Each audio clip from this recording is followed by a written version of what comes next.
Hello and Assalamu alaikum. This is me, your host, I'm Asmat Iqbal, and today we have another interesting guest, and her name is Rania Lampou. And first of all, I'm very grateful that she given me her precious time. Thank you so much for your precious time. And Assalamu alaikum. Hi, how are you? Um, Greetings from Athens, from Greece, from the Greek Ministry of Education. I'm here still in the office. I greet you all there in Pakistan. I'm very happy. I'm very excited for this discussion today. I'm looking forward, and I'm sure that we will have a constructive talk.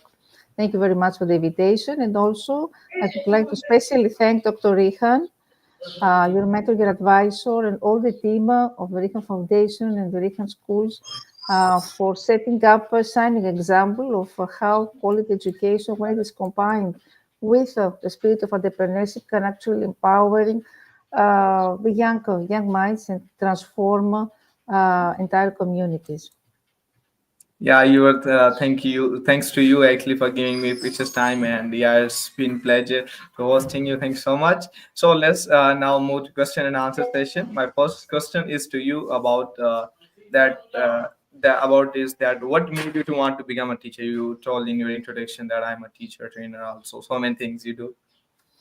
Yes, actually, who am I? I am a STEM educator teacher. I was appointed secondary education, then I moved to primary education, and recently I'm detached teacher to Greek Ministry of Education, Religious Affairs and Sports. And what actually I love most about teaching is, of course, the long-lasting impact that teachers are making. I chose to become a teacher because I've always been interested in helping younger children. I love the children. And I realized how much I enjoy helping others understand and enjoy specific subject. So I've always loved helping people understand difficult concepts. It's deeply satisfying to see someone, as we say, get it, grasp it, to get something because I explained a difficult concept. And a teacher also is always an inspiring role model. So I was also, as a teacher, I had growing up, and I was inspired by a teacher who had a huge impact on me, not just academically, but personally. Of course, the impact of my father was a catalyst because my father was always wanted to become a teacher, especially literature teacher. And in general, if we talk about how educators and teachers in general wanted to make a difference, teaching is one of the few careers where you can see the impact and the indelible mark of your work in real time and over the long term to your students. So it's about how to create a positive classroom environment, so to create inclusive, encouraging environment, safe environment where students can feel safe, can feel valued, heard, appreciated. And I love in general working with young people. I genuinely enjoy working with kids, with teenagers, and find, share their energy, their creativity, their honesty, which is actually refreshing. And of course, teaching is a lifelong learning because teaching allows me at the same time to keep learning every day, whether it's a new content or better methods or different study perspectives. And if we talk about STEM, because STEM education was a revelation for me, this started after 2016. I'm very passionate because it's where curiosity meets real world problem solving. Now I'm organizing STEM lectures and workshops, and I'm collaborating with many organizations, with the Greek Astronomy Space Company, with LLN Peace Society. Here also in the ministry, I launch a STEM workshop for students of primary and secondary education. So my goal is to create a classroom where students feel empowered to apply what we call inquiry-based learning, to ask questions, to observe the world around them, to experiment, maybe even discover a passion for STEM that they didn't know even they have. Um, so, yes, more or less, so these are the reasons.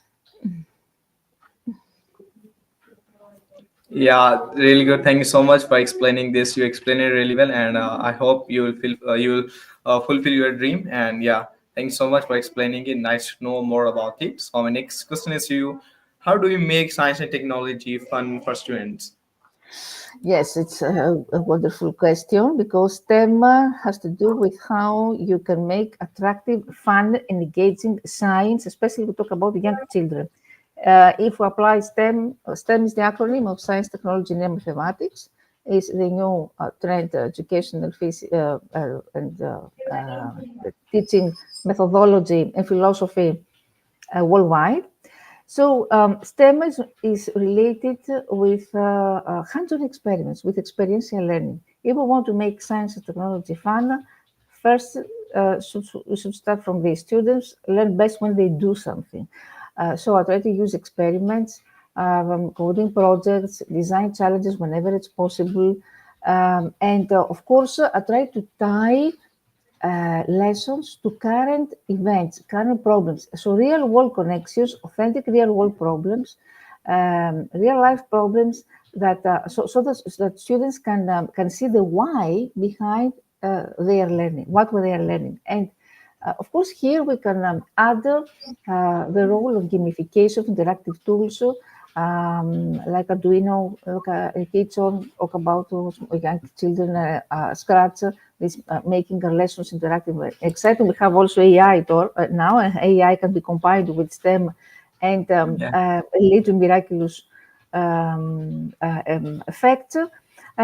So we talk about how I try to let the students explore topics that they're curious about, whether it's robotics or climate change or app development, so they feel ownership of their own learning.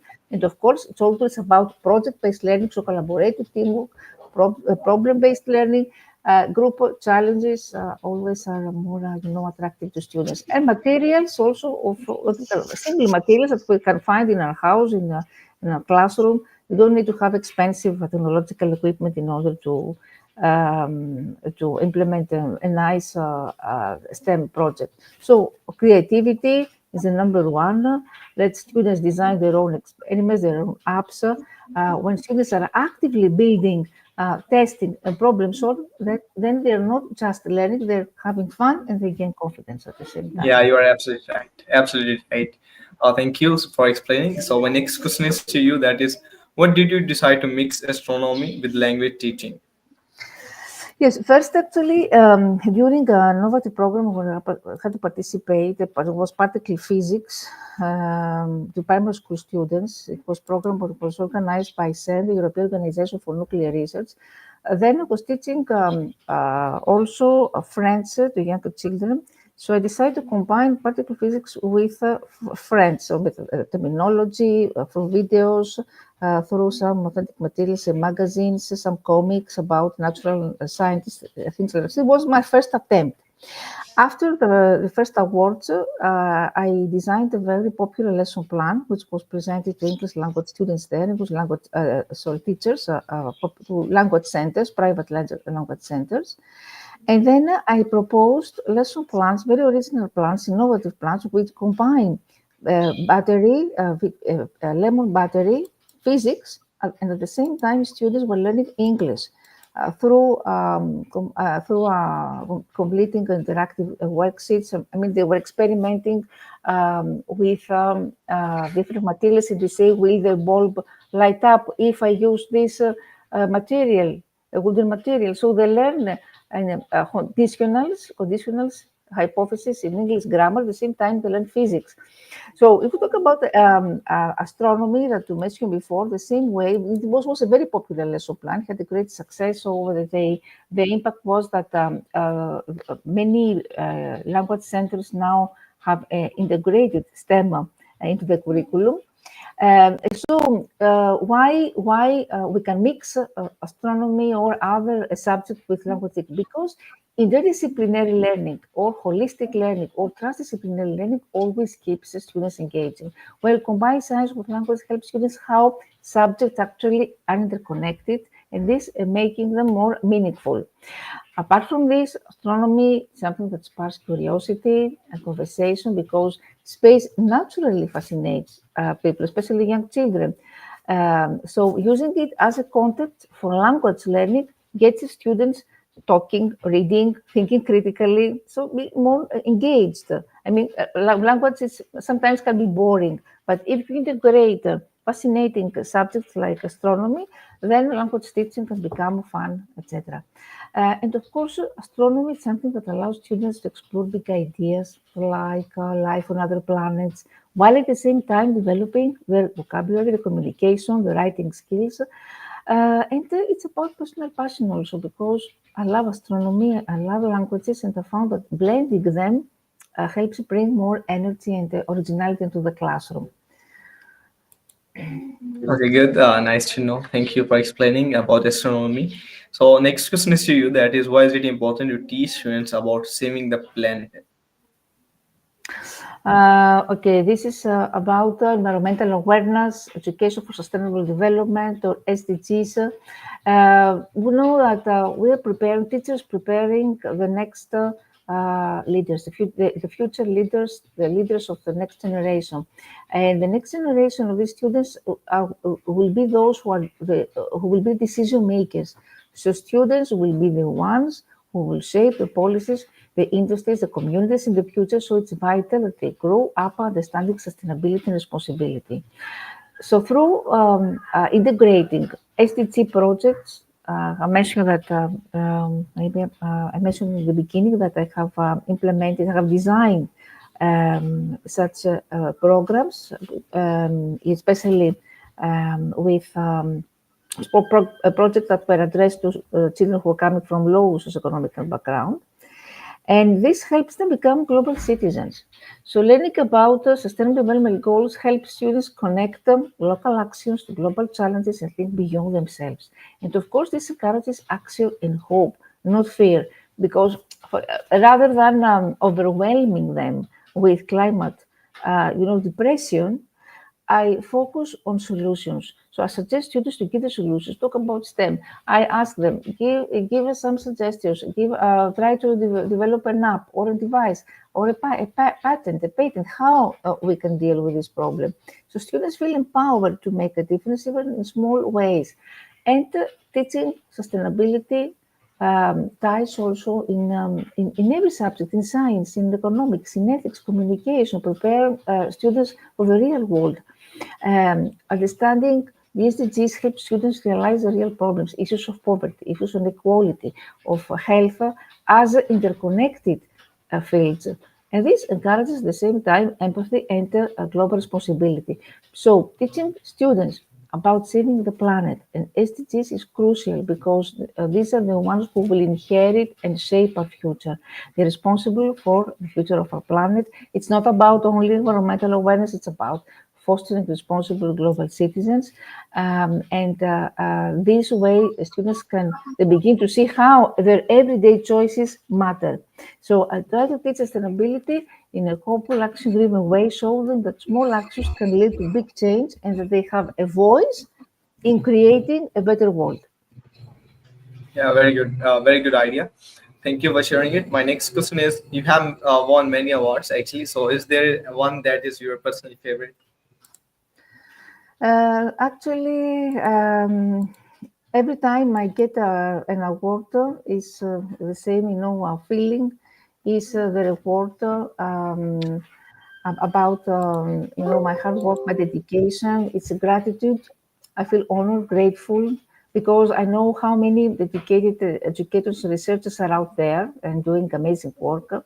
It's about the recognition of the whole team, because when I get awards for my school project, of course, most credits go to students also. So it's a shared recognition. It's a community support. For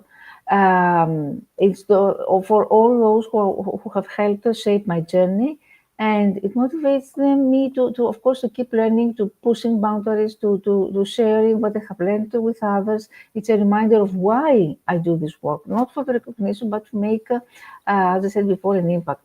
So every time I can mention one important award was In 2019, when I was elected among the best teachers in the world with the Global Teacher Prize by Viking Foundation. 3 years consecutively also, I received the Global Teacher Award by EKS Education. But as I said before, every time I receive an award, it's the same for me. I feel deeply grateful and a little humble because to me, it's not just a personal achievement, it's a reflection of the support and collaboration I have received from students, from colleagues, from mentors. It's a reminder of my responsibility to keep improving, to stay always curious and share what I have learned with others. So awards, of course, are meaningful, but the real reward is seeing students grow and knowing that my work contributes even in a small way to a better future. Yeah, very good. Nice to know. Thank you so much for sharing it. And what's good perspective that is. So next question is about how do you feel and what have you learned by working with the people from different countries? Yes, this is a wonderful question. First is respect, I would say. Tolerance, respect for different cultures, for different religions, for different perspectives, for problem solving styles, for different learning styles. And working with these people has taught me that there is no single right way to approach a challenge. I have learned to become, more tolerant than before, more patient. I have developed many personal skills, so I have developed better communication, listening skills. I'm more active listener now. I'm aware of how language and culture affect understanding. And also, this has helped me let go of assumptions and stay flexible when I work across different teams or classrooms. So I could say that collaborating with with people from different backgrounds expands my worldview, helps me teach with more relevance, more inclusivity, and in general, I have become, attuned to more different values, traditions, ways of expressing ideas. So this has to do with empathy, how we develop empathy and emotional intelligence. So communication isn't about just language. It's about listening. It's about empathy, understanding different cultural contexts. This experience have made me a more inclusive teacher, a better collaborator. So I try to bring this global awareness into the classroom so students learn not just content, but also respect and curiosity for the wider world.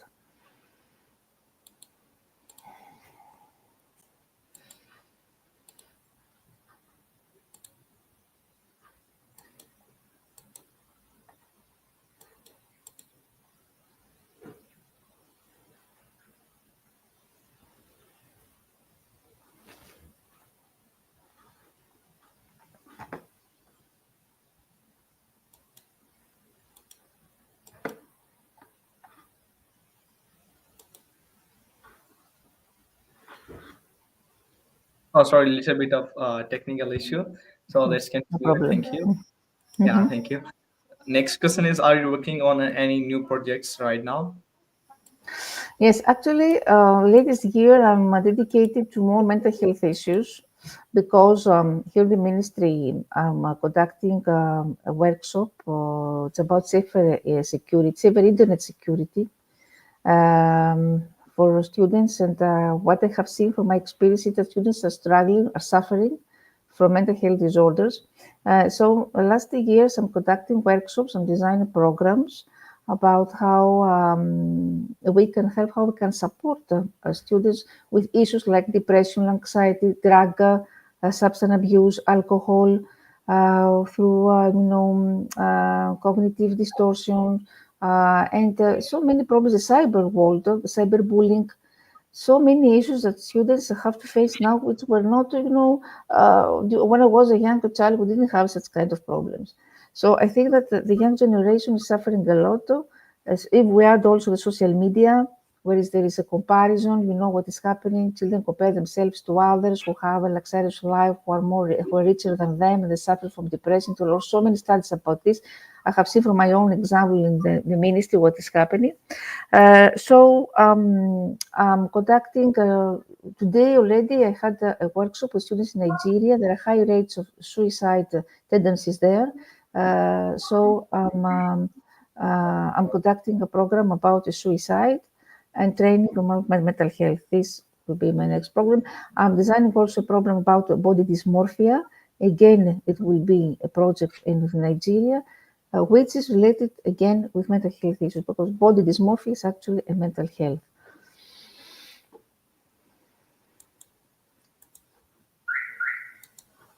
Okay, good.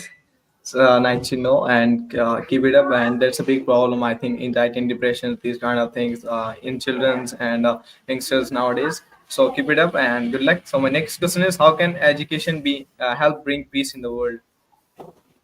Yeah. Um, as educators, we can implement so amazing activities, peace-building activities, in order to promote tolerance and understanding. Especially talk about my country. In my countries, we have many refugees. Classrooms become more and more multicultural. Societies have become more and more multicultural.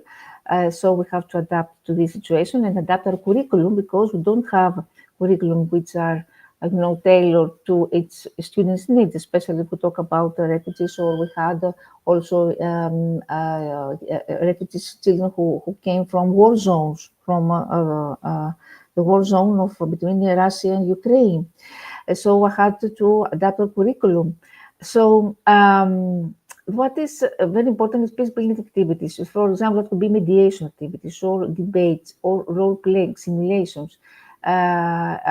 Present cultural videos or multimedia, anything that has to do with multimedia activities, which show different ideologies, different cultures, histories, different perspectives.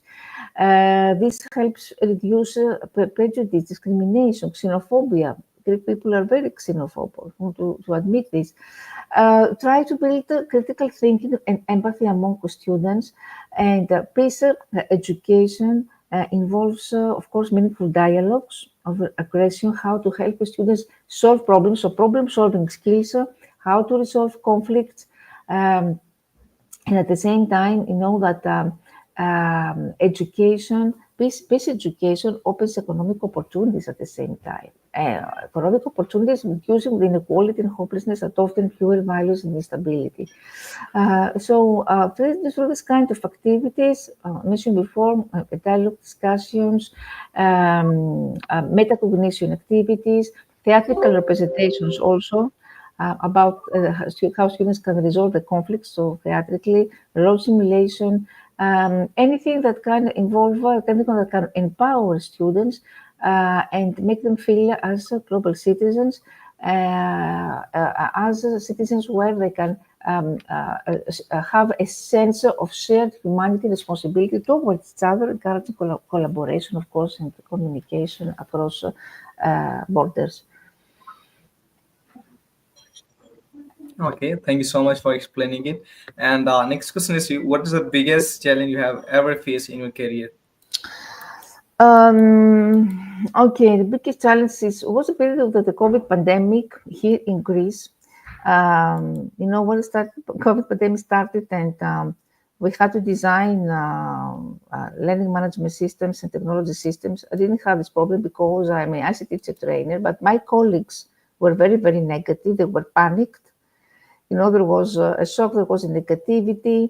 We talk about teachers who they couldn't even this period knew how to turn on their computer.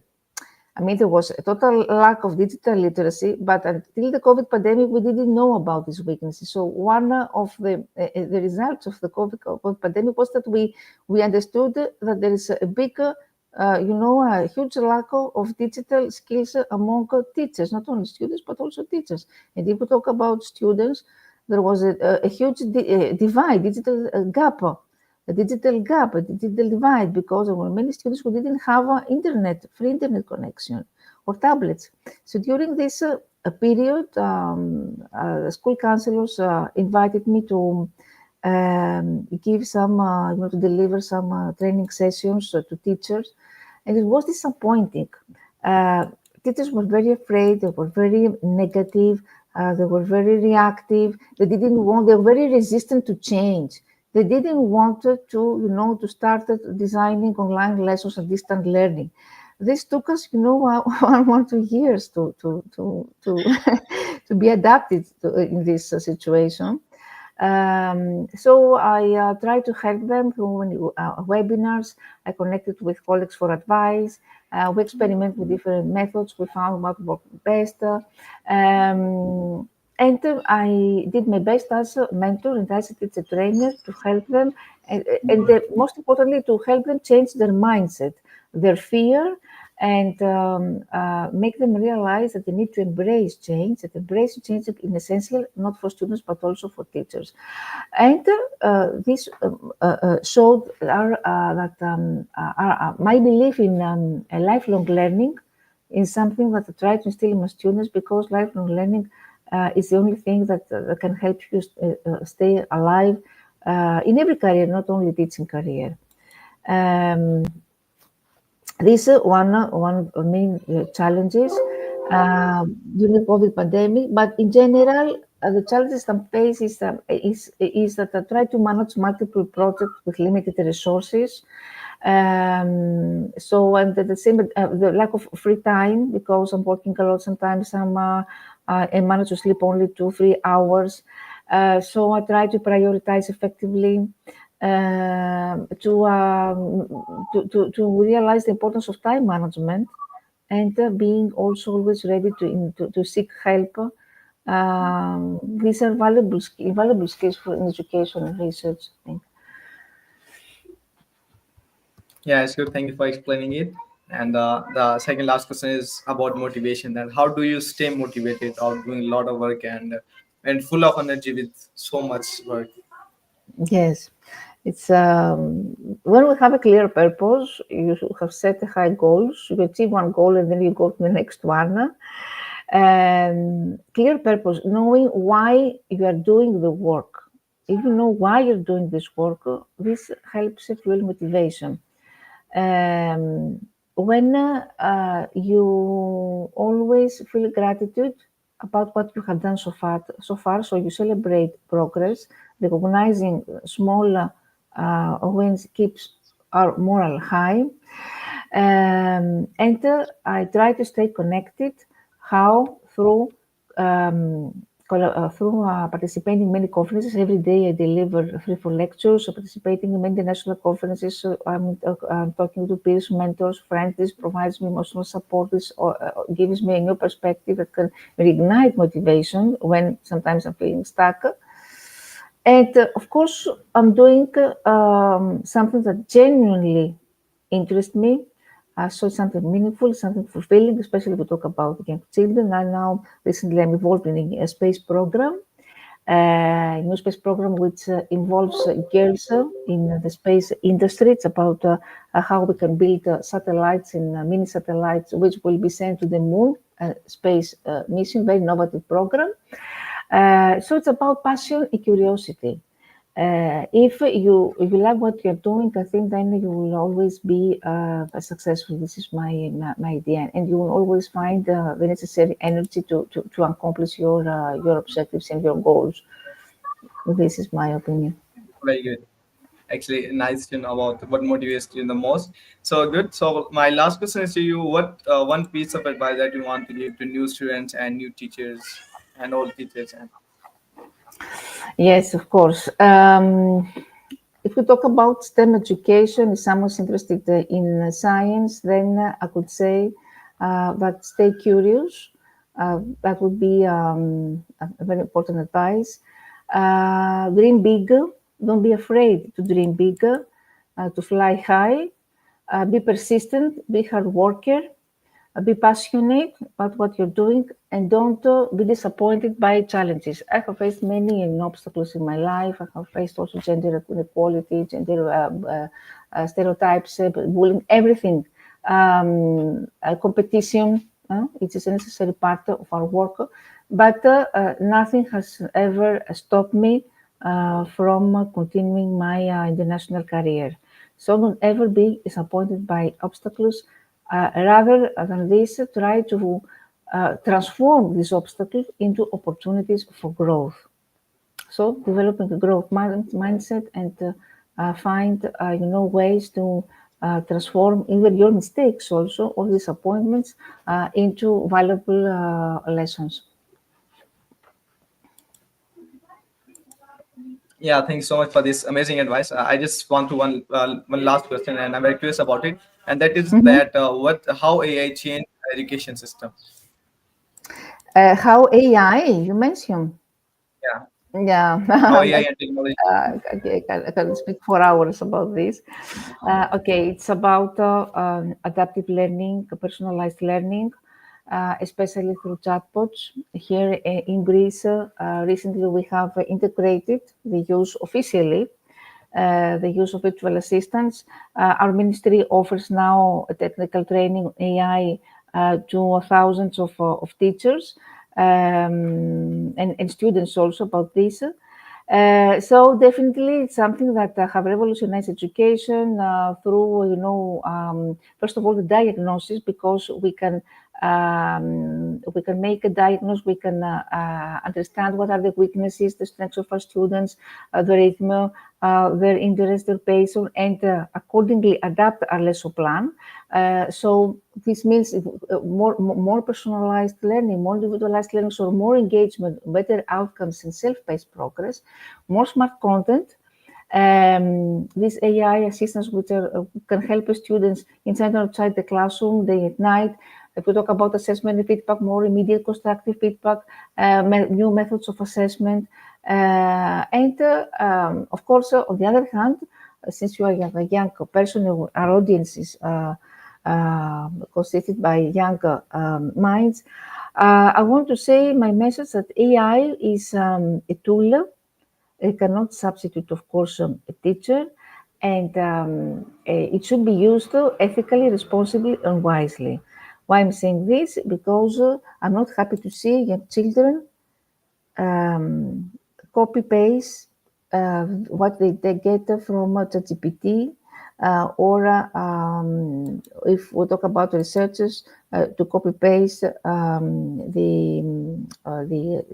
prompts that they get from AI tools and to present them as their own research work. So we have to be responsible if we talk about the role of AI in education. We have seen the negative part so far, and we should be very, very careful, we as educators, to combine AI in general technology with creative tasks, with creative assessments, and critical thinking tasks. Yes, of course, use these tools. I'm not against these tools, but we need to use responsibly and in ways that this does not undermine creativity, critical thinking, and ethical integrity of students. I don't want to see students to copy paste ChatGPT, etc. So this has to stop. We need to be ethical users of AI. This is my message. Well, yes. Yeah, thanks so much. Thanks so much, Rania, for your precious time, and you given so much new lessons to me. I learned a lot from you. Thanks so much as a teacher. You teach me a lot of things with your conversation of just half an hour. And yeah, thanks so much. So good to talk to you. And you're an amazing teacher, and you talk very nicely, very amazingly communicate. Thanks so much for your time again and Thank again. And you. Thank you very much for the invitation. And again, many thanks to Dr. Rihan yeah, my for this pleasure. Thanks so much. opportunity. Yeah. Okay. We are gonna end this. Thank you so much, viewers watching me and listening to my very amazing guest, great teacher, and I hope you understand and you learn a lot of things from her. And she is just amazing. She explained each and everything really well. Thanks so much, and yeah, let's end this session. And Allah Hafiz. Take care. Have a good day. You too. Bye. Thank you. Thank you.